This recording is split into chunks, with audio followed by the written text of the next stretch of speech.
بسم الله الرحمن الرحيم وبه نستعين والصلاة والسلام على أشرف الخلق أجمعين سيدنا محمد صلى الله عليه وسلم.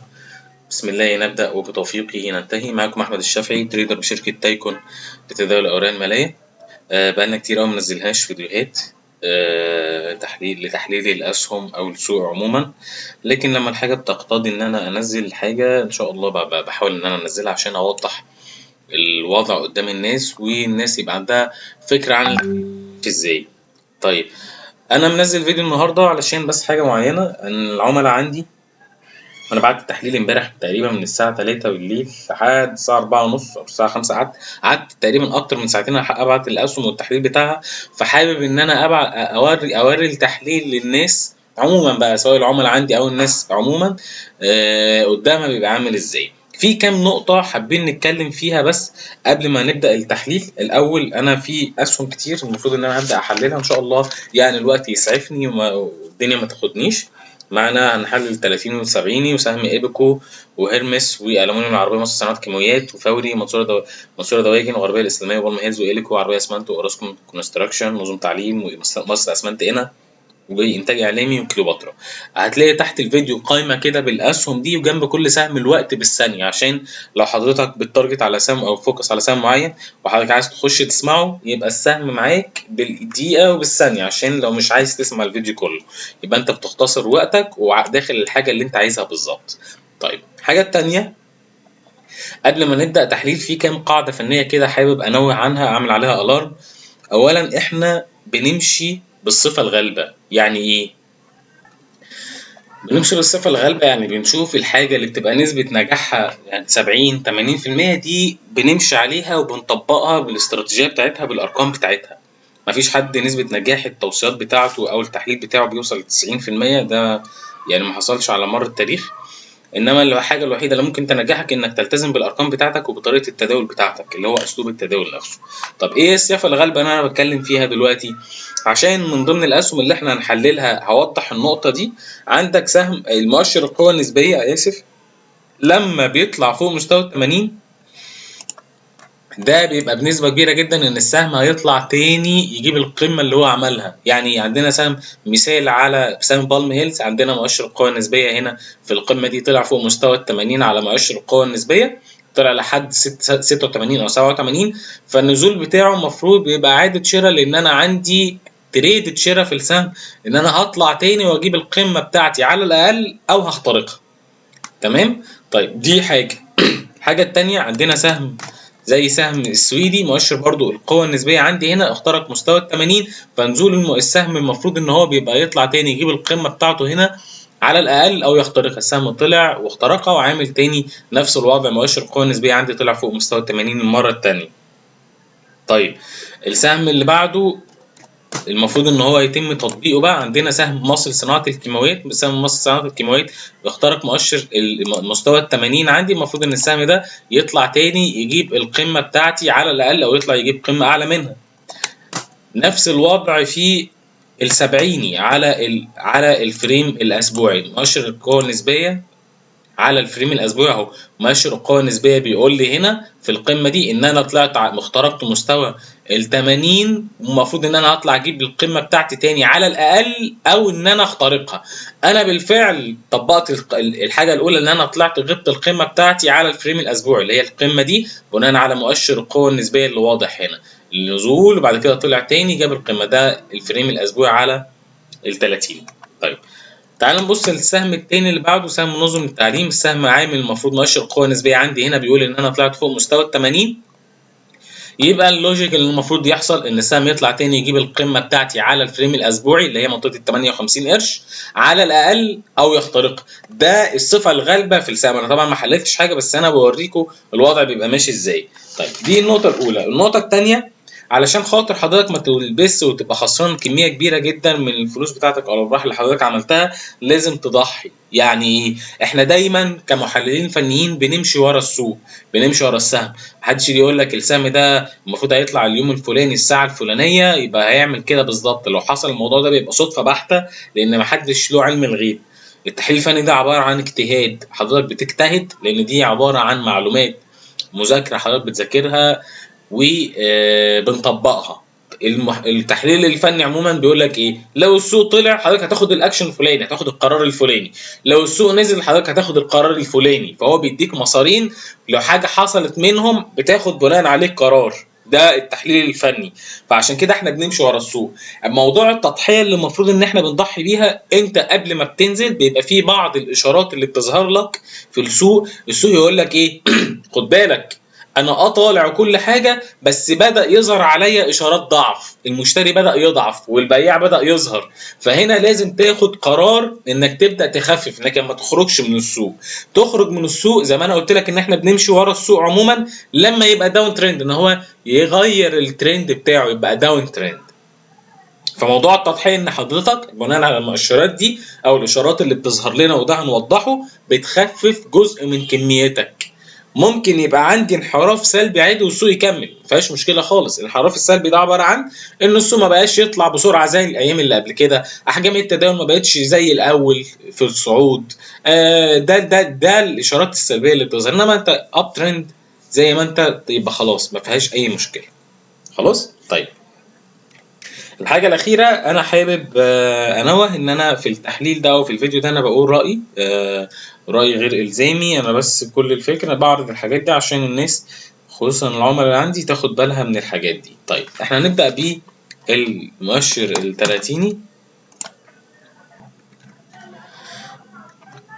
ادي الاي جي اكس 30 على التايم فريم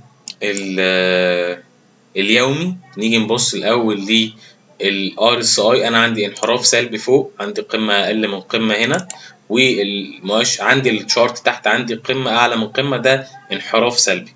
خلينا نشيل الحاجات دي كلها على بعضها كده علشان خاطر الدنيا تبقى واضحه معايا.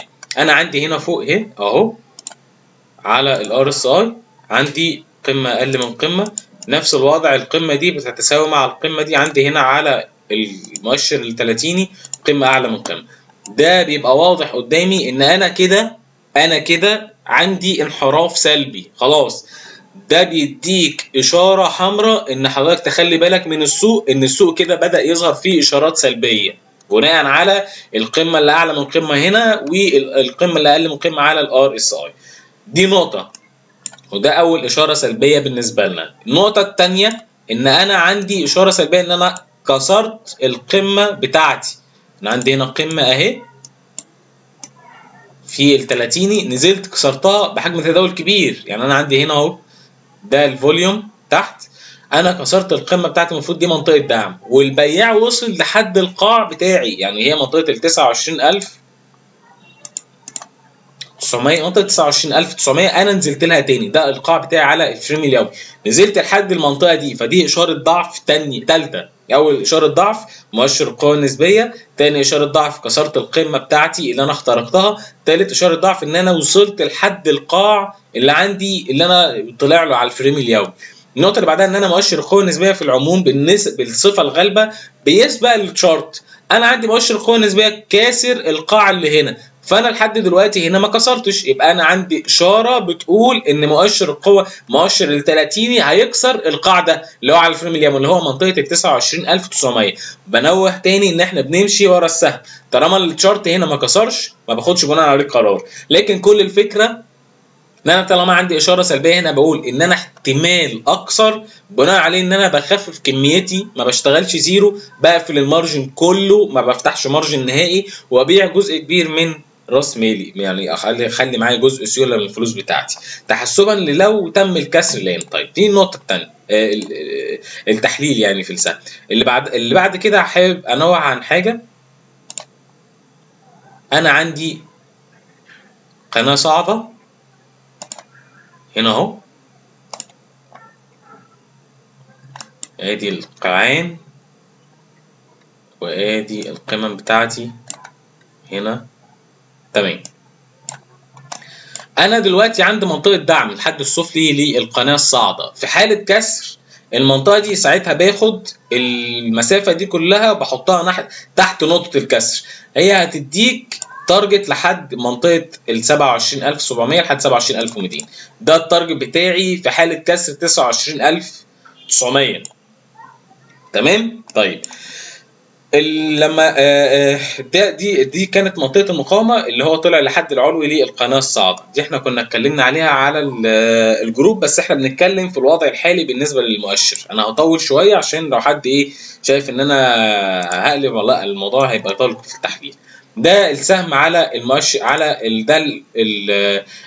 تحليل المؤشر الثلاثيني على الفريم اليومي. لو نيجي نخش على الانترا دي على تايم فريم 15 دقيقه، انا ماشي اصلا في داون ترند، يعني انا قلبت الترند، فده معناه ان انا هصحح على ال30. ده طبيعي، انا لما بكون كاسر قاع على الانترا داي بتاعي، الطبيعي واللوجيك ان انا هصحح على الفريم الاكبر، على الفريم اليومي. لو كسرت على الفريم اليومي، الطبيعي ان انا هصحح على الفريم الاسبوعي. ده مش افتكاسه يعني، والكلام ده كان واضح من جلسه يوم الثلاث. يعني جلسه يوم الثلاث انت كان عندك كسر هنا للقاع، جلسه يوم الثلاث اللي فات، ادي قاع اهو تم كسره، طلعت عملت عليه اعاده اختبار ونزلت. المفروض ان انا داون ترند، طالما انا داون ترند هنزل تاني اكسر القاع بتاعي. ادي القاع اللي بعد كده نزلت كسرته، المفروض اللي يحصل ان انا هطلع اجرب عليه وانزل اكمل نزول، انزل اكسر لحد ما اطلع واخترق قمه. تمام، فانا المفروض ان منطقه المقاومه بالنسبه لي دلوقتي هي المفروض القاع اللي مكسور ده، اللي هي من 30450 لحد 30530.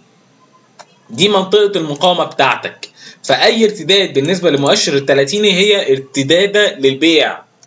تمام، في حاله اختراق قمه على الانترا داي بالنسبه لمؤشر الثلاثيني، كده انا ابقى اب ترند، فالتصحيح يبقى خلص ساعتها. انما لحد دلوقتي انا ماشي في منطقه تصحيح، عندي اشارات سلبيه على الثلاثيني، كل ده باخد بناء عليه قرار ان انا ابدا اخفف. لو تم كسر 29900 والسوق قفل بعدها تحت النقطه دي، خلاص يبقى انت كده بقيت داون ترند على الفريم اليومي، وهتطبق نفس الوضع. خدوا بالكم، هوريكم حاجه. يعني انا عندي هنا اهو، تلاقي ان الموضوع بيتكرر. يعني انا عندي اهو قمه وقاع وقمه اعلى ونزلت كسرتها اهو، دي الحته دي نفس الوضع على فكره، واضح عندك على ال30 اهو، قمه وقاع وقمه ولسه ما كسرتش، ومؤشر القوه النسبيه فوق بيقول لا احتمال اكثر. خد بالك، احتمال اكثر. انا ما بقولش لحد دلوقتي ان احنا داون ترند، لكن كل الفكره ان انا بوصلها لك ان حضرتك تخفف كميتك، لان انا عندي اشارات سلبيه موجوده في السوق. ده ال30.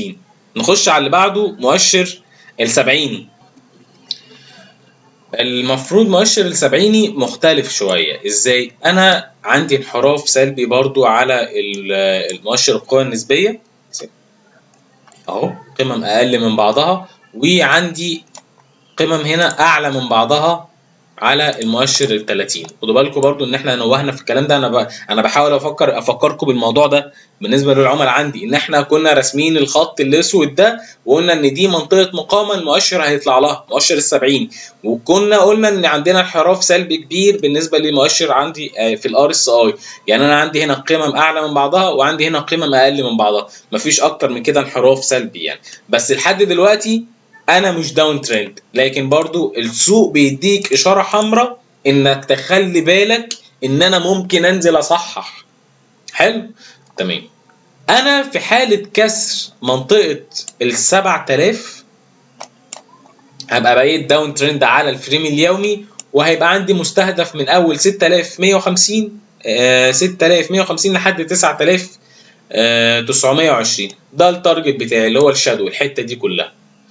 انا كترند انا اب ترند، ادي القمه بتاعتي، نزلت عملت عليها دعم، والمفروض لحد دلوقتي انا ما كسرتش. يعني انا لحد دلوقتي انا محترم الترند بتاعي، لكن عندي اشارات سلبيه. ده مؤشر التلاتيني وده مؤشر السبعيني. يعني لو جيتوا برضو الناس اللي هي بتحاول تشوف فني، لو جيتوا تفتحوا الشارت على الفريم الاسبوعي، هتلاقي ان انت عند منطقه مقاومه على الفريم الاسبوعي، ادي ال30 ادي ال70 اهو. ونفس الوضع بالنسبه لمؤشر ال30، انت عند منطقه مقاومه عند الفريم الاسبوعي. يعني الموضوع مش محتاج افتكاسات. انا اسف، لان في ناس بتطلع بتحس ان هي جايه تديك من ديله. هي كل الفكره ان انت تاخد القرار انك تبيع او انت تشتري، الكلام ده كله. ده ال30 وال70. عارف ان انا طولت في الموضوع، لكن هنبدا نخش على الاسهم عشان انوه للناس الدنيا بتبقى ماشيه ازاي. الاسهم بقى الموضوع مختلف شويه. يعني ايه؟ هتلاقي في اسهم ماشيه كويس جدا، ماشيه عكس السوق اطلاقا الورق، بالعكس الورق ده في حاله نزوله ترجع تشتريه وفرصه الشراء بتاعته تبقى كويسه، لان انت عندك مستهدفات. وفي اسهم تانية اصلا سابقه السوق في موضوع ان هي داون ترند على الفريم اليومي، وفي اسهم ماشيه مع المؤشرات. خلينا نمشي واحده واحده. معانا اول سهم هنحلله هو سهم ايبكو. هنيجي نبص على اول حاجه كده. خليني اشيل الحاجه دي، خليها انا كنت راسم الحاجات دي على اساس ان انا كنت بعت التحليل بتاعها يعني عندي على الجروب للعملاء، فخليها لان ده اللي هنحلله. طيب انا عندي مؤشر القوه النسبيه في سهم ايبكو قطاع الادويه. مؤشر القوه النسبيه طلع فوق مستوى ال 80، ده معناه ان اي نزول بالنسبه لي السهم المفروض ان هي فرصه شراء، لان انا هطلع تاني اجرب على القمه بتاعتي اللي هي 49.5 على الاقل، او اطلع اجيب قمه اعلى منها. انا في الوضع الحالي انا عندي منطقه مقاومه، عندي منطقه مقاومه كبيره اهو، ادي الاعلى سعر من اول 49.5 لحد ال 50 جنيه 85، دي كلها منطقه مقاومه. بناء على المؤشر القوه النسبيه بيقول لي ان انا في حاله نزولي هطلع تاني، فانا باخد قرار هنا ان انا اخفف نص الكميه بتاعتي، ما ابيعش الكميه كلها لان انا اتجاهي صاعد. النقطه الثانيه في حاله نزول السهم انا اتمنى ان السهم ينزل لحد منطقه ال 46 جنيه، وهقول لكم ليه. انا عندي هنا اختراق اهو، ده فوليوم وده اختراق بحجم تداول كويس للمنطقه دي. المفروض السهم لو نزل تاني للمنطقه دي انا اخش اشتري، بجانب ان انا عندي على الفريم الاسبوعي شيل عندي فوليوم كبير اهو، اكبر فوليوم كان مخترق الحته دي كسعر اغلاق، فنزول السهم تاني للمنطقه دي اللي هي 46 جنيه انا ساعتها اخش اشتري. لا ادي سعر الاغلاق، اعلى سعر اغلاق اهو. ساعتها لو السهم نزل 46 جنيه بناء على الاختراق اللي تم هنا على الفريم الاسبوعي الفوليوم الكبير، ادي اول نقطه شراء ليا. نقطه الشراء الثانيه المنطقه اللي هي هنا دي، ادي سعر الاغلاق بتاعي وادي الاختراق اللي تم اللي هي 44 ونص، يبقى انا عندي منطقه شراء من اول 46 جنيه لحد 44 ونص في حاله نزول السهم. دي منطقه شراء كويسه بالنسبه لسهم ايبكو. ممكن نحدث الارقام لو السهم طلع واخترق منطقه ال 51 جنيه، ساعتها ندي تارجت محترم جدا.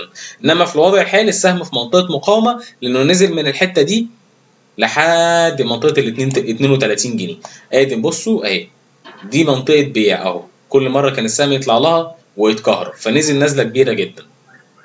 ففي الوضع الحالي السهم في منطقه بيع لازم يتم احترامها، لكن عشان في اشارات ايجابيه بناء عليها انا ببيع نص الكميه بتاعتي تحسبا للاشاره اللي ممكن تخلي السهم ينزل، ان انا عندي منطقه مقاومه قويه على الفريم الاسبوعي على الفريم اليومي.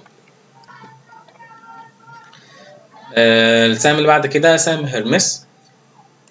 خلينا بقى عشان ايه الدنيا كانت زحمه، انا قلت حتى امبارح الدنيا زحمه لما كنت بحلل السهم ده، بس خلينا نشيل الحاجات دي. طيب عندي حاجتين ناخد بالنا منها، ايه هما؟ لما اجي ابص لسهم اشوف الترند بتاعه، ما ينفعش اقيس الكيلو بالطن. يعني ايه؟ يعني ما ينفعش حاجه صغيره تقدر على حاجه كبيره. مش فاهم يعني.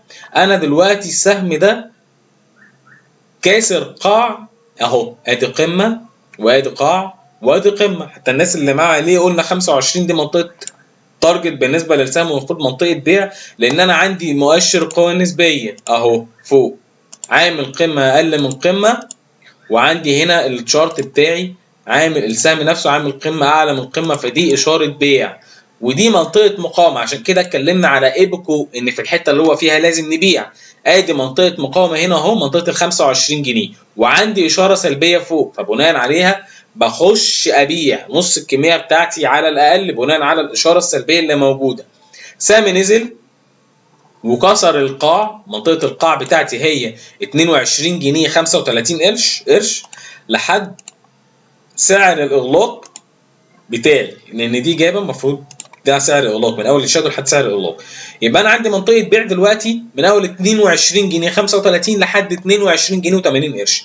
اي ارتداده بالنسبه للسهم في الحته دي هي المفروض من وجهه نظري خروج، من وجهه نظري انا خروج. ليه؟ لان الورقه دلوقتي كسر قاع. انا عندي ترند لاين، عشان في ناس ممكن تقول لك انا عندي اهو خط اتجاه صاعد ما كسرتوش، انا بس انا جاي من داون ترند، انا حاليا داون ترند، انا دلوقتي هابط، فالمفروض ان انا بحترم الاتجاه وبناء عليه باخد قرار بالخروج في الحته دي. الحاله الوحيده اللي ممكن تخش فيها السهم تاني اولا انه ينزل للتارجت بتاعه. التارجت بتاعه هي منطقه 19 جنيه 76 قرش. لو جبت المنطقه دي كده على بعضها وجيت تحسب التارجت هتلاقيها جاي مديالك 19 جنيه 75 قرش. المنطقه دي تارجت بالنسبه للسهم. تمام. النقطه الثانيه ان السهم يطلع وينزل تاني وبعد كده يعمل قمه اعلى ويطلع يخترق القمه اللي هو عملها، يعني يعمل الوضع ده. لحظه اهو، يعني هو نازل كده مثلا يطلع للمنطقه دي ويروح نازل ويطلع تاني. في الحاله دي انا بخش اشتري بناء على الاختراق اللي بيتم في القمه هنا. ليه؟ لان انا كده واخد ترند بالنسبه لي، خلاص بكمل مع الترند الجديد اللي اتكون. انما دلوقتي انا داون ترند. طيب الشمعه الاخيره دي مش شمعه شراء، دي شمعه تريد شراء. يعني اللي معاه السهم يقدر يخش. السهم دلوقتي 21 جنيه 43 قرش، انا لو معايا السهم اخش اشتري بكره على 21 جنيه 45 قرش وهبيع في الارتداد. يعني الارتداد ده هو ارتداد بيع. يبقى انا عندي مناطق الشراء لو حد معاه السهم يشتري 21 جنيه 45 قرش، منطقه البيع بتاعتك 22 جنيه 35 لحد 22 80، ويفضل ان انت تبيع على اول منطقه بيع. والسهم شراء جديد بالنسبه للناس اللي عايزه تخش عندي 19 جنيه 76 قرش، او لو اتكون ترند جديد زي ما احنا عملنا بمسار التخيلي من شويه. سهم كده سهم الالومنيوم العربيه. خلينا نركز في السهم ده شويه. السهم ده مرجح للاختراق بناء على ان القاع اللي عمله هنا ما نزلوش قبل كده. تمام. السهم نقطه الاختراق بتاعتي لو حد ما بيحبش يقعد في السهم كتير ياخده بعد الاختراق. ادي اعلى سعر هنا هو منطقه ال 14 جنيه وربع. اختراق ال 14 وربع ده هيبقى دخول، لان هيبقى فيه تارجت ساعتها لحد 17 جنيه 85. ده بالنسبه للناس اللي هي بتحب تخش بعد الاختراق على طول عشان ما تقعدش في السهم كتير. طيب الناس اللي بتحب تخش جوه السهم دلوقتي عند منطقه دعم اولى اللي هي منطقه ال 12 جنيه 80 قرش. ادي ده الدعم اهو، دي منطقه دعم، فدي ممكن نعتد بيها كمنطقه شراء عادي. لو السهم ضرب لتحت او نزل عندي منطقه الشراء الاخيره من اول 12 جنيه لحد 11 جنيه 60، ودي اخر نقطه شراء. كسر ال 11 ونص ده هيبقى واقف خساره معايا. تمام. يبقى انا عندي دلوقتي منطقتين شراء. اول حاجه 12 جنيه 80، منطقه الشراء الثانيه من 12 جنيه لحد 11 60، والستوب لوس بتاعي تحت ال 11 جنيه ونص. السهم بقاله مده كبيره جدا ماشي في منطقه عرضيه، ما اخترقش لسه المنطقه دي. اختراقها هيخليه فيه تارجت كويس جدا. طب ايه الفرق ما بين اللي بيخش هنا وبيخش بعد الاختراق؟ اولا اللي بيخش هنا هو بياخد السهم على كميات، يعني ما بياخدش الكميه بتاعته كلها مره واحده، وبيبقى واخد السهم في سعر كويس، بس بيبقى عنده حته الصبر ان هو يقعد جنب السهم لحد ما يشوف السهم هيخترق امتى. الله اعلم موضوع الاختراق ده هيتم امتى، لكن احجام التداول كويسه. تمام. طيب الناس اللي بتخش بعد الاختراق ده الريسك بتاعه عالي شويه، لان ممكن الورقه تخترق وتروح بعد الاختراق يبقى فيه فولس بريك فتنزل تاني، لكن فرصته بتبقى كويسه ان هو ممكن يقعد جنب السهم جلستين ثلاثه ويروح قالب التريده بتاعته. فده الفرق ما بين الاثنين. فانت بتشوف سيكولوجيه شغلك ايه وبناء عليه بتاخد القرار ان كنت تخش قبل الاختراق ولا تخش بعد الاختراق. ده سهم الالومنيوم العربيه. السهم اللي بعده مصر لصناعه الكيماويات. طيب خلينا نشيل الحاجات دي عشان نبص للسهم نظرة جديدة. أنا عندي دي منطقة مقاومة، دي 1 ودي 2 وتم اختراقها هنا.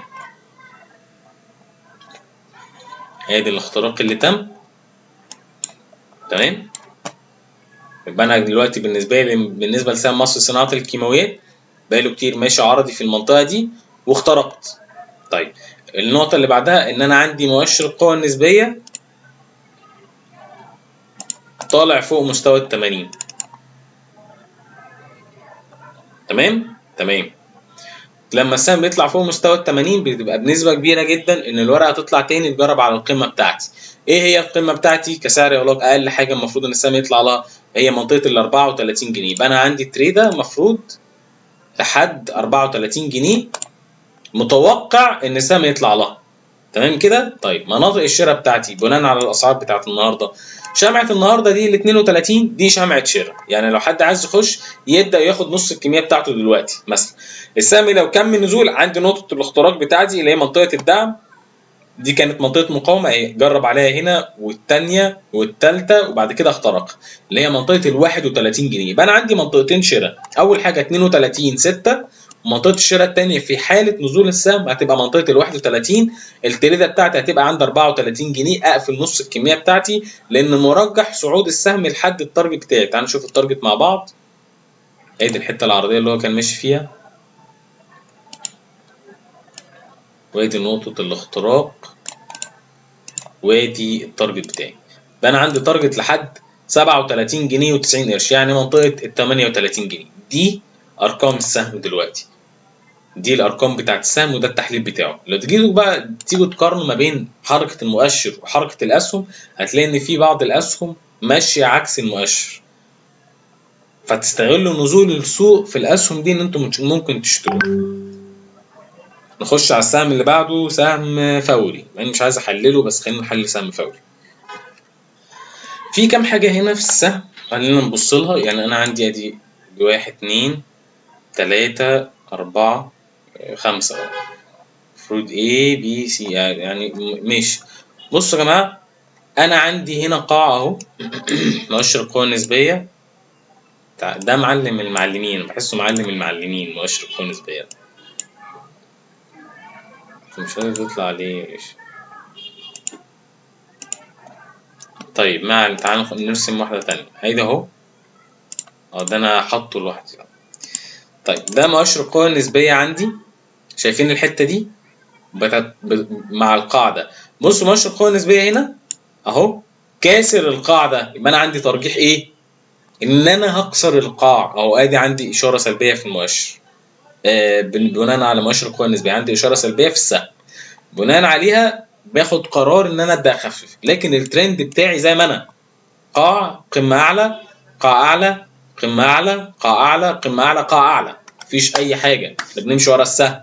لكن الاشارات السلبية اللي بتظهر هي بتديك اشارة حمراء انك تاخد بالك ان بدأ يظهر فيه بياع، ان السهم ما بقاش قوي زي الاول، حركة السهم مقلقة. انما وقف الخسارة الطبيعي انك تخرج في السهم بعد كسر القاع بتاعه. ادي القاع بتاعه 7 جنيه 10، كسر 7 جنيه 10 ده خروج، خلاص انت كده بقيت داون ترند. او ان هو يكون قاع بقى ويرتد ويروح نازل كسره، وده اللي انا المفروض متوقعه. يعني سهم يرتد المفروض المره دي، يعني يعمل كده، ادي هو النازله بتاعته، يرتد لحد ال 8 جنيه 30 ويروح نازل كاسر القاع ده. يبقى انا عندي قاع اهو اتكون ساعتها، ولو تم كسره يبقى انا كده اخرج، وده اللي انا متوقعه. يعني انا ده المفروض ان انا متوقعه، بس انا ما باخدش عليه قرار كامل، لا انا باخد بناء عليه ان انا اخفف الكميه بتاعتي واتابع السهم كويس.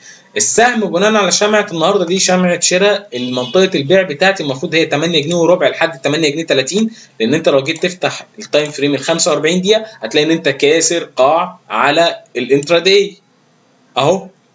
دي قاعان اهو تم كسرها، ادي القاع اهو من اول هنا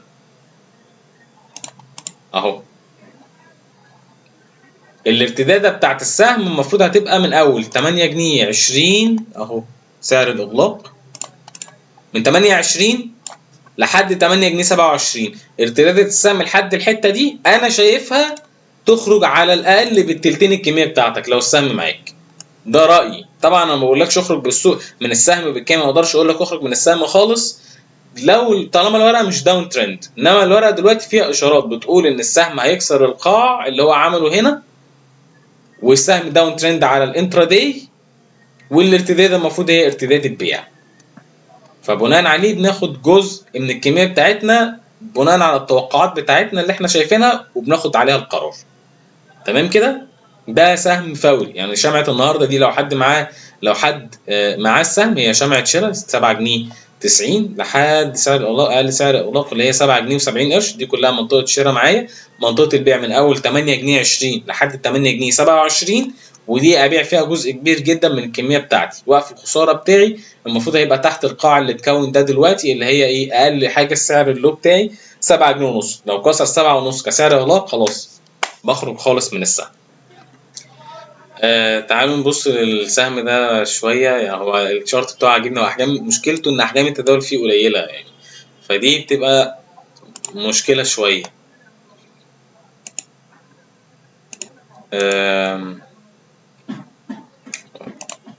طيب ده سهم الغربية الإسلامية. السهم فيه إشارات قوة بناء على الشارت. سهم طبعا المنطقة دي منطقة عرضية، دي منطقة accumulation، دي منطقة تجميع. بصوا التجميع من شهر 3 لحد دلوقتي السهم ماشي ما بين رقمين، ما بين 19.5 لحد منطقة 25 جنيه. بس عندي إشارات قوة، إيه هي؟ أنا عندي قاعان بدأت تبقى أعلى من بعضها. بصوا أهو، ده قاع، ده قاع أعلى من اللي قبله، ده قاع أعلى من اللي قبله. أحجام التداول في الصعود، بصوا أحجام التداول في الصعود هنا أهو كويسة. احجام التداول في النزول ميته، احجام التداول في النزول قليله قوي. انا اتكلمت على السهم ده قبل كده ان احنا هنبعت التحليل بتاعه والارقام بتاعته، بس موضوع الفوليوم ده مقلقني. بس طالما انا في منطقه اكيومينيشن، منطقه تجميع، فما فيش مشكله. انا عندي مشكله بس في وقف الخساره. بناء على الشارت اللي قدامي انا عندي اشارات قوه ان انا عامل قيعان اعلى من بعضها اهو، وقمم اعلى من بعضها. ادي قمه اهي اعلى من القمه اللي قبلها اهو، دي قمه ودي قمه، وقاعان اعلى من بعضها. ده معناه ايه؟ ان المشتري بيقوي نفسه، ما بيسمحش ان الورقه تنزل للسعر اللي طلع من عندها قبل كده. والموضوع مش بقى له مده صغيره، بالعكس ده الموضوع من شهر، بصوا من شهر مايو، تمام؟ وماشي بقاله كتير جدا حابس الورقه في الحته دي. انا المفروض ان انا بتارجت القمه بتاعتي، البيك بتاعي ده التارجت بتاعي.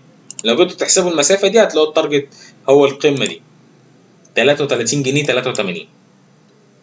طيب بناء على ان انا في اشارات قوه والورقه لسه ما اخترقتش، وممكن يعني بعد الاختراق ما حدش يلحق يشتريها، خصوصا الورقه ده لان احجام التداول فيه قليله، فتلاقي الورقه ممكن مره واحده تروح ضربه صفاره فما حدش يلحق يشتريها. بناء على اللي بيحصل ده انا هخش اشتري على 3 مرات. 3 مرات. اول منطقه دعم عندي هنا اهي اهو، الحته دي هشتري عليها اللي هو واقف عندها 22 جنيه 75 قرش. دي اول منطقه شراء. منطقه الشراء الثانيه هنا اهي 20 جنيه و80 قرش. منطقة الشراء الأخيرة بعد ما يخترق أعلى قمة عشان ما يقعدش في السهم كتير، أو إن هو يطلع كده ويروح نازل ويروح طالع اللي إحنا اتكلمنا عليها قبل كده. يعني يعمل مثلا نفترض إن السهم نزل لحد 20 جنيه و80 قرش، وراح عامل كده وراح عامل كده وراح عامل كده، أروح واخد الكمية التالتة. الكمية التالتة دي ما اشتريهاش غير بعد اختراق قمة. بعد اختراق قمة، لأن أنت مش هتقعد في الورقة ساعتها كتير. يبقى أنا عندي منطقتين شراء، السهم كويس 22 جنيه 75 و20 جنيه و80 قرش، تلت الكمية وتلت الكمية. الكمية الأخيرة أخدها بعد ما يتم اختراق قمة، أو القمة اللي هنا دي بقى اللي هي 27 جنيه. ساعتها هتطلع لحد 83 يا ريت 33 جنيه 83 مرتاح. تعالوا نشوفه على الفريم الأكبر. السهم مش وحش، السهم كويس. بص يعني لا، في قوة في السهم، في إشارات قوة. بصوا قيعان أعلى من بعضها، قيعان أعلى. لا الورقة دي من ضمن الورق اللي أنا شايفه كويس. طيب خش على السهم اللي بعده، سهم بالم هيلز 30. بص بكتب لكم بالدقيقة والثانية عشان الناس لما تيجي تخش على السهم اللي هم عايزينه ما يسمعوش الفيديو كله لو الفيديو كله طويل، لأن أنا عارف إن الفيديو طويل. طيب بالم هيلز احنا هنبص لحاجتين دلوقتي. اولا انا عندي مؤشر القوه النسبيه زي ما اتكلمنا في الاول، كان بيقول ان السهم حتى لو نزل هيطلع يعمل قمه تاني. في صعود السهم ادي منطقه المقاومه بتاعته، عشان كده بنتكلم على ايه، بيكون السهم حاليا في منطقه مقاومه. دي منطقه البيع بتاعتي. السهم لما طلع لها كان عندي انحراف سلبي، فبناء عليه باخد قرار ان انا ابيع نص الكميه بتاعتي على الاقل. مفيش حد يقدر يعرف اعلى سعر كام للسهم ممكن يجيبه، تمام؟ السهم بعد كسر ال5 جنيه و90 قرش انا باخد قرار بالخروج، خلاص ان انا بقيت ايه، داون ترند دلوقتي. ومعايا تارجت لحد 4 جنيه 95. ده اللوجيكال، ده المفروض اللي واضح قدامي. خدوا بالكم ان احجام التداول في الكسر مش كبيره، والمفروض طالما احجام التداول في الكسر مش كبيره المفروض ان انا بستنى جلستين بعد الكسر عشان اتاكد ان الورقه لو فضلت قافله تحت 5 جنيه و90 قرش جلستين يبقى ده تاكيد للكسر. دي تاني شمعه، يعني شمعه النهارده دي تاني شمعه. الارتداد انا شايفه برضو ارتداد بيع اهو. خلينا نشيل دي كده، ده تايم فريم 45 دقيقة. مناطق البيع دلوقتي في حالة الارتداد 95 لحد 6 جنيه 10، دي كلها منطقة مقاومة عندي 95 لحد 6 10. يعني عشان في ناس ممكن تبيع 95 السهم يطلع شويه فتروح داخله تاني، انا ببقى شايف ان الموضوع ده غلط. لو قررتوا الموضوع ماشي معاك صح وحلو هتكرره تاني وتالت ورابع، هتلاقي التاني والتالت والرابع الموضوع مش ماشي معاك كويس، خصوصا لو الورقه فعلا قلبه داون ترند. عشان كده احنا بنمشي بالصفه الغالبه، طالما السهم مدي اشاره خروج وكاسر قاع انا المفروض ان انا بحترمها. طيب امتى ان انا اخش السهم تاني؟ لما ينزل للتارجت بتاعه، ده هنشوفه على الفريم الاسبوعي دلوقتي ليه نخش تاني، او ان هو يطلع يخترق قمه على الانتراداي. انا دلوقتي الارتداد من 95 لحد 6 10 ده ارتداد بيع. بالنسبه للسهم على الفريم الاسبوعي انا ده اب ترند، انا اب ترند لسه لحد دلوقتي. شفتوا الكلام اللي قلناه في الاول؟ انا لو داون ترند على الانتراداي يعني اصحح على الفريم اليومي، لو داون ترند على الفريم اليومي يعني اصحح على الفريم الاسبوعي. انا داون ترند على الفريم اليومي بالنسبه لبالم هيلز يبقى انا اصحح على الفريم الاسبوعي. منطقه التصحيح ومنطقه شراء ممتازه جدا في بالنسبه للسهم هي 5 جنيه، ادي نقطه الاختراق بتاعتي هنا اهي 5 جنيه لحد 4 جنيه 85 اللي هو التارجت بتاعي بناء على الفريم اليومي. يبقى انا بشتري في الحته دي كلها. خدوا بالكم ان انا عندي قبلها منطقه دعم محترمه جدا اللي هي 5 جنيه 45. لو ظهرت شمعه شراء هنا باحجام تداول كويسه وفي فعلا مشتري ظهر، ساعتها بخش اشتري جزء هنا وكمل. لو كمل نزول اشتري 5 جنيه، كمل نزول اشتري 4 جنيه 85. وفي جميع الاحوال السهم هيرد ويعمل، لان احجام التداول السهم اللي احجام التداول فيه كبيره ما بينزلش وان شوت، بيبقى فيه ذبذبه ان هو يديك فرصه ان انت تعرف تخرج. يبقى انا دلوقتي عندي حاجه، ارتداد السهم 95 6 10 دي منطقه مقاومه ومنطقه بيع. السهم لو نزل ل 5 45 لو عايز ابدا ادخل اخش، بس هيبقى عامل حسابي ان انا لو السهم نزل تاني ل 5 جنيه و4 جنيه 85 اشتري من جديد، ما فيهاش اي مشاكل. ده سهم بالم هيلز. نركز بقى مع بعض يا جماعه عشان اليكو ده ابننا النجيب، يعني ده احنا شغالين فيه من بدري. طيب العملاء بس تركز معايا اللي عندي عشان تشوف الورقه دي ليه هنطبق فيها موضوع التريلينج ستوب. ماشي، انا مش حابب اشيل الحاجه دي بس هشيلها عشان الناس تفهم يعني. خلينا اشيل ده اهو، تمام. خلينا اشيل ده برضو مفيش مشكله خالص.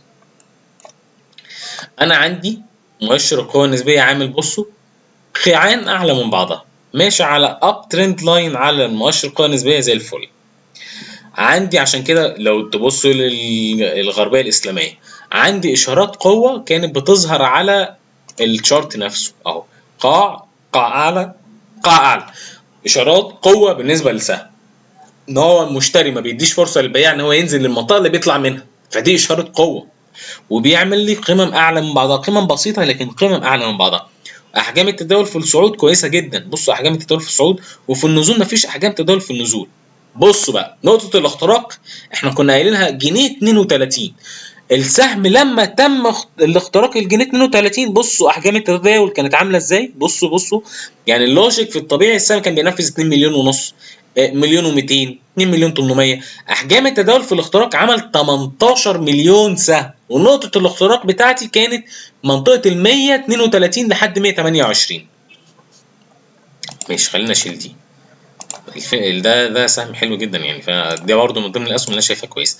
ادي اهي 132 اهو اعلى سعر لحد 129 اهي، دي كانت منطقه شراء. عشان كده رجعنا خدنا تاني جنيه 34 لحد جنيه 32 قرش، اشترينا من جديد. بدايه الشراء بتاعتنا كانت من جنيه 20 وبعد كده جنيه 15. الورقه لما تم اختراق 132 قرش ما حدش لحق يشتريها، الورقه صفرت على طول. لما طلعنا تاني لحد منطقه الجنيه ونص خففنا، نزول للمنطقه تاني لحد منطقه الجنيه 32 اشترينا من جديد. صعود السهم المره دي بعنا جزء تاني على جنيه ونص. فعشان عملنا تريدتين في السهم مش هنعمل تريدات تاني، مش هنعمل اي بيع تاني، نستنى السهم لحد ما يكسر قاع، لان احجام التداول في السهم ممتازه قوي في الاختراق، ويعني بقاله كتير جدا ماشي عرضي. طب التارجت بتاعي ادي اللو لحد نقطه الاختراق بتاعتي، بحطها هنا بيديني التارجت اهو المفروض 180، وبناء على ان انا عندي قبلها منطقه مقاومه المفروض التارجت بتاعي من اول القمه دي 167 قرش لحد ال 180 دي كلها منطقه مقاومه. انا عن نفسي واحد بناء على ان انا عملت تريدتين في السهم بربح مش هبيع الكميه على التارجت. ليه؟ لان انا مرجح قدامي اختراق، احكام التداول في السهم في الصعود ممتازه جدا، وانا مرجح ان الورقه تعدي ال 180. اختراق ال 180 يبقى السهم عامل على الفريم الاسبوعي كوب وعروه يديك تارجت لحد 3 جنيه و90 قرش لو تم الاختراق بالنسبه لمنطقه جنيه و80. لو ما تمش الاختراق للجنيه 80 يبقى ما فيش اي تارجت ولا اي حاجه. طيب مناطق الشراء دلوقتي ايه؟ اقرب منطقه شراء عندي هي الجنيه 48 قرش. وقف الخساره بالنسبه لي هو القاعده اللي هي نقطه الاختراق اللي هي 130. سهم لو نزل تحت ال 130 قرش كسعر اغلاق اعمل وقف خساره على طول. مناطق المقاومات بتاعتي من اول 167 لحد ال 180 دي منطقه مقاومه وتارجت. لو حد ما عملش تريده فيها يعمل فيها تريده يقفل تلت الكميه والباقي احتفاظ. عربيه للاسمنت برضو من ضمن الاسهم اللي انا شايفها كنا شايفينها كويسه. ففي 3 اسهم نوهنا عنهم بقالنا اكتر من جلسه قلناهم امبارح بالليل، كان عربيه اسمنت واليكو وسودك. ال3 اسهم دول كويسين جدا، وقلنا ليه. خلينا نتكلم تاني دلوقتي. طيب انا هطول شويه في موضوع السهم ده علشان السهم ده بس كويس. انا عندي هنا اهو تم الاختراق في السهم لمنطقه ال 10 جنيه 85 بحجم تداول كبير. لو حد يفتكر اول ما دخلنا تريده هنا عند ال 10 75 وبعنا 12 جنيه و40 قرش و12 جنيه 90 التريده بتاعتنا اللي قفلناها. السهم نزوله تاني نزل تاني، احجام التداول في النزول كانت قليله جدا. بصوا احجام التداول في النزول قليله بجانب ان انا عندي مؤشر المجد عامل قمم عامل قيعان اعلى من بعضها اهو. بصوا عامل قيعان اهو اعلى من بعضها هنا اهو، قاع اعلى من قاع اعلى من قاع. في عز ضرب السوق امبارح المؤشر القوه النسبيه كان مدي اشاره شراء، يعني كان في تقاطع بالنسبه للسهم امبارح. في عز ما السهم كان السوق نازل والدنيا متبهدله كان السهم مدي اشاره دخول برضه بالنسبه لمؤشر المجد. تمام. اولا ادي ده اول اختراق بالنسبه لي، نزلت ما كسرتش نقطه الاختراق. السهم اللي يخترق وينزل يحترم نقطه الاختراق بتاعته وما يكسرهاش ده تعرف ان الترند بتاعه قوي والترند بتاعه كويس. تمام. المفروض ان انا دلوقتي بناء على الاسعار الحاليه اقرب منطقه شراء لو حد عاوز يخش تاني يقدر يزود عندي منطقه ال 12 جنيه 30 لحد 12 ونص، دي اقرب منطقه شراء بالنسبه للسهم. معايا مناطق مقاومات هتقابلني طبعا ال 12 90 دي خلاص احنا قلنا مش هنبيع عليها. عندي 13 جنيه 85 دي منطقه مقاومه، ومعايا تارجت لحد البيك اللي السهم عمله كسعر اغلاق اللي هو 16 جنيه. يبقى انا عندي منطقتين بيع قدامي بالنسبه للسهم، منطقه شراء من 12 30 ل 12 ونص، ومنطقه البيع بتاعتي 13 85، والتارجت الاخير بتاعي 16 جنيه. ده سهم العربيه للاسمنت، سهم كويس جدا. هي كل الفكره الستوب لوس بتاعه تحت ال 10 جنيه 85 قرش. تمام. السهم معانا والمفروض ان احنا نشتغل على الاسعار دي ان شاء الله. السهم اللي بعد كده سهم اوراسكوم كونستراكشن. هي في حاجه غريبه في السهم بس خلينا نتكلم برضو كتكنيكال. انا ماشي بقالي كتير جدا في منطقه عرضيه، احجام التداول كانت قليله جدا في المنطقه العرضيه. طالما احجام التداول قليله يبقى المفروض ان دي بتبقى اشاره كويسه.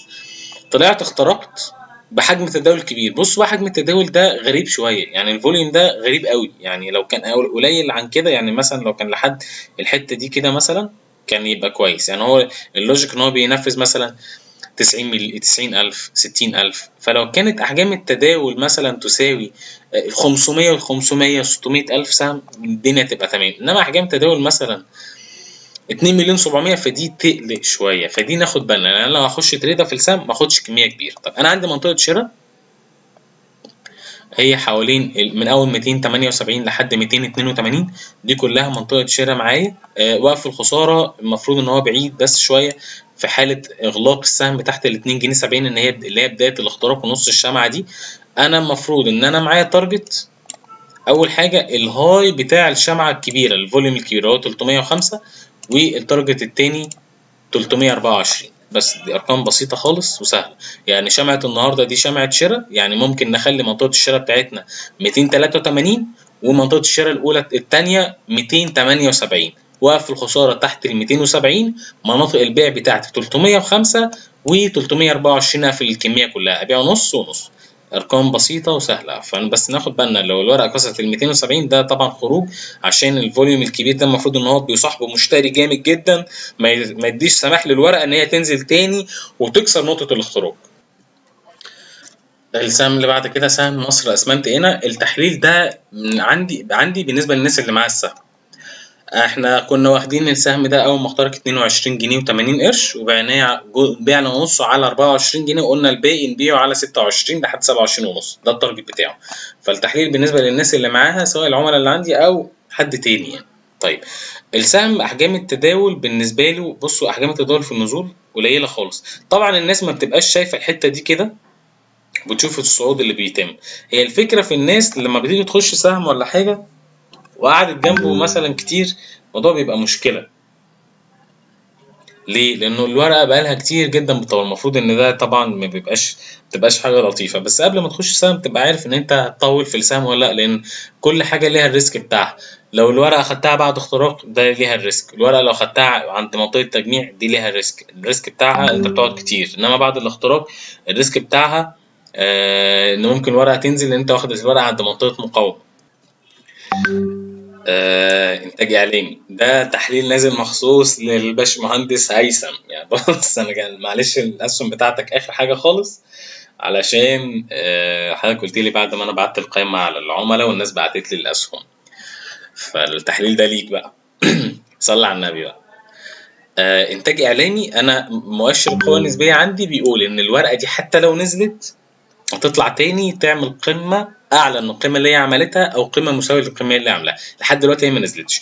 احجام التداول في النزول لا احجام التداول اسف في المنطقه العرضيه دي قليله جدا. تعالوا نحلل السهم بشكل كامل. اذا حضرتك معاك السهم بسعر كويس فخلينا نخرج من السهم في حالتين: فوليوم كبير جدا يتضرب والسهم ينزل يتداول تحت اللو بتاعه، ساعتها نخرج بنص الكميه ونص الباقي لو الورقه كسرت القاع، لان ساعتها يبقى انا كده داون ترند. تمام. طيب السهم الاول عندي اشارات قوه. عندي هنا اهو بصوا قاعان اعلى من بعضها، قاع قمه صغننه قاع قمه قاع، دي قاعان اعلى من بعضها بتبين قوه المشتري في السهم. عشان كده الاشاره من ضمن الاشارات اللي هي بتبقى كويسه ان السهم يعمل قمم اعلى من بعضها، دي بتبقى اشارات كويسه. اول اختراق بالنسبه لي في السهم كان النقطه دي اللي هي كانت 20 جنيه و60 قرش. اختراق 20 جنيه 60 قرش دي كانت نقطه الاختراق عندي في السهم. طبعا احنا كنا فاتحين زوم ساعتها وقلنا نشتري على 19 جنيه وربع، بس السهم جري وطار يعني ما لحقناش حتى نشتري، بس الباشا معاه السهم من قبلها يعني. تمام. طيب الوضع الحالي بالنسبه للسهم انا عندي فوليوم كبير جدا هنا اهو جلسه امبارح. السهم لو نزل تداول تحتها دي اشاره ضعف، المفروض ان انا بناء عليه اخد قرار بالبيع. يعني ادي عندي اهو اللو بتاعي 25 ونص. السهم لو نزل تحت ال 25 ونص نعرف على طول ان الشمعه الكبيره دي حبست ناس كتير جدا فوق، ساعتها السهم ممكن ينزل لحد 22 جنيه. تمام. يبقى انا عندي حمايه ارباح تحت 24 ونص. طيب تعالوا نشوف الفوليوم بروفايل علشان نبقى واخدين بالنا كويس. حاجه الفوليوم بروفايل بالنسبه للسهم، الفوليوم بروفايل ده عباره عن اكتر كميه تداول تمت. طيب اكتر كميه تداول تمت كانت فوق، بصوا هنا يبقى انا الورقه هنا كده بتبيع، لكن بناء على ان انا بمشي ورا السهم تحت 24 جنيه ونص اخرج. طيب يبقى انا دي عندي حمايه ارباح بالنسبه لي. لو خرجت تحت 24.5 نقطة الشراء الوحيدة هي 22 جنيه لحد 21 وربع. دي نقطة الشراء الوحيدة اللي قدامي على سهم اسمه إنتاج إعلامي. إنتاج إعلامي. تمام. ده كده التحليل بتاع السهم. السهم التاني اللي حضرتك طالبه سهم واحد فصل سهم كيلوباترا. طيب شمعة النهارده شمعة كويسة، حجم التداول النهارده أعلى من فوليوم النزول بتاع امبارح. مؤشر قوة نسبية بيقول إن السهم ده حتى لو نزل هيبقى يطلع يعمل قمة تاني مساوية للقمة بتاعته على الأقل، اللي هي 8 جنيه 90 لحد 9 جنيه. أقرب منطقة شراء عندي هي الإغلاق بتاع النهارده اللي هو 8 جنيه و40 قرش. وقف الخسارة بتاعي المفروض إن هو بعيد تحت 7 جنيه. خلينا بلاش 7 جنيه، نشوف قاعة على الانترا دي أحسن. أهو 28. طيب خلينا نبص للسهم تاني كده. عندي شراء 8 جنيه 40 لحد 28، وقف الخسارة تحت 28 أو حماية أرباح، نبيع نص الكمية بس 8 جنيه 20. والارتداد ال 8 جنيه 90 لحد 9 جنيه دي ارتداد تريدة ممكن نقفل فيها نص الكمية. يعني لو حد معاه السهم دلوقتي الارتداد بالنسبة لسهم 98 لحد 9 جنيه هيبيع نص الكمية بس. سهم عند 48 لحد 28 دي منطقة شراء. كسر 28 ده حماية أرباح. بعد ال9 جنيه في حالة إن السهم كمل بعد ال9 جنيه ما يخرجش غير بكسر قاع. مفيش خروج خالص، مفيش حتى ده هاي جديد في السهم. فالسهم كويس مش وحش وبقاله كتير ماشي عرضي، الورقة ماشية كتير جدا عرضي. اخترقنا هنا واخترقنا هنا. تمام. نشوف المينيمم تارجت. اوكي مينيمم تارجت هو 9 جنيه 40. طيب خلينا ناخد الأرقام من جديد. أنا آسف. يبقى 8 جنيه 40 ل 28 ده شراء، تحت 28 ده حماية أرباح. عندي منطقتين بيع، هي منطقة ال 98 لحد 9 جنيه و9 جنيه 45 قرش. ما ببيعش الكمية كلها لأن المفروض أحجام التداول في الصعود كويسة، مفيش أي إشارات سلبية لحد دلوقتي خالص في السهم، ولا فوليوم كبير ولا انحراف سلبي ولا أي حاجة. هي كل الفكرة إن أنا عندي مناطق مقاومات بناء عليها إن أنا هبيع. طيب أنا كده خلصت التحليل بتاعي. انا مش عارف ان انا حللت اسمنت اينا ولا لا، بس خلينا نقول حاجه اخيره في اسمنت اينا. لو حد معاه السهم ما يبيعش الكميه كلها عند 26 27 ونص، لان انا عندي ترجيح اختراق على الفريم الاسبوعي. في حاله اختراق ال 27 ونص على الفريم الاسبوعي هطلع اجيب القمه بتاعتي لحد ال 38 90. تمام. انا مش فاكر، انا كاتب عندي اسمنت هنا بس مش عارف انا حللتها ولا لا. انا فعلا دماغي فصلت يعني. انا كده خلصت تحليل. اتمنى ان الموضوع يعني اكون فدتكم ويكون الدنيا بقت واضحه. انا اسف ان انا طولت، بس انا بحاول على قدر المستطاع اطلع كل اللي انا عارفه في السهم عشان الناس لو حبت ان هي تحلل فني او حاجه يبقى ليها رؤيه.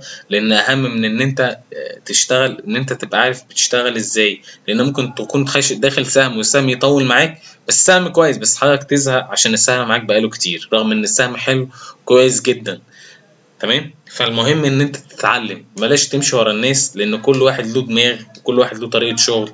في ناس شغاله على الانترا دي، في ناس مستثمرين على الفريم اليومي، في ناس بتشتغل على الفريم الاسبوعي. فكل واحد له طريقه شغل، وفي كل واحد له سيكولوجيه، وفي كل واحد له اسلوب تداول.